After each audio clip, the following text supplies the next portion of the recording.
Right now, in a high-security lab in Cupertino, there is a prototype that is about to make every other smartwatch on the planet look like a child's toy.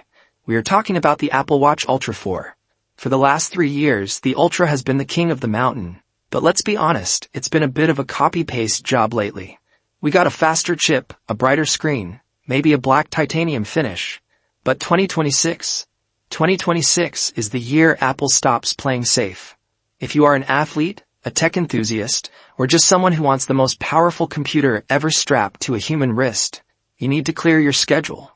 Because the leaks coming out of the supply chain right now aren't just incremental updates. They are a total reimagining of what Ultra actually means. We are talking about the death of the bulky chassis, the birth of an invisible sensor array, and a battery life that finally lets you leave the charger at home for an entire week. If you're thinking about buying the Ultra 3 or a Garmin, stop. You are about to see why the Ultra 4 is the only device that matters in 2026. Let's start with the one thing everyone notices first, the thinner beast design. For years, the knock on the Ultra has been its chunkiness. It's a brick. It catches on shirt sleeves. It feels like a diver's weight on a small wrist. But our internal sources, codenamed under the N240 project, confirm that Apple has finally cracked the code on high-density titanium forging. The Apple Watch Ultra 4 is rumored to be 15% thinner while being stronger than the previous generation. How?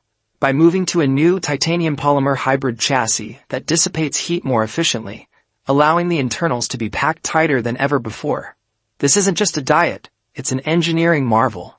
It maintains that iconic, rugged 49mm silhouette, but it sits flush against the wrist, making it a daily driver you can actually wear with a suit or under a tactical jacket without it looking like a piece of lab equipment.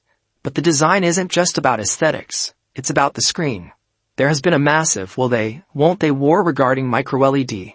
Some analysts say it's delayed, but the latest high-level whispers from the display manufacturers in Taiwan suggest that the Ultra 4 will debut as the Pro Display Ultra.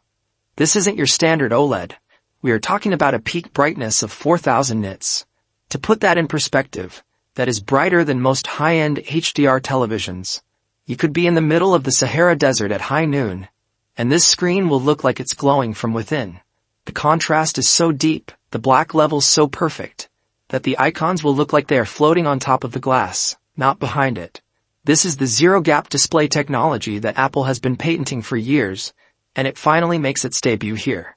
Now, let's talk about the Action Button 2.0. The current Action Button is cool, but it's limited. For the Ultra 4, Apple is rumored to be adding Force Touch haptics to the button itself. It won't just be a click. It will be a pressure-sensitive interface. A light tap does one thing, a deep press does another, and a slide along the button could adjust your volume or zoom in on your topographic maps. It turns a single button into a multi-tool. And for the security-conscious, there is a massive rumor about Touch ID being integrated directly into the Action Button. Imagine being able to authorize an Apple Pay transaction or unlock your smart home locks just by resting your finger on the side of your watch while wearing a mask or sunglasses. No more passcodes. No more friction. Just pure bio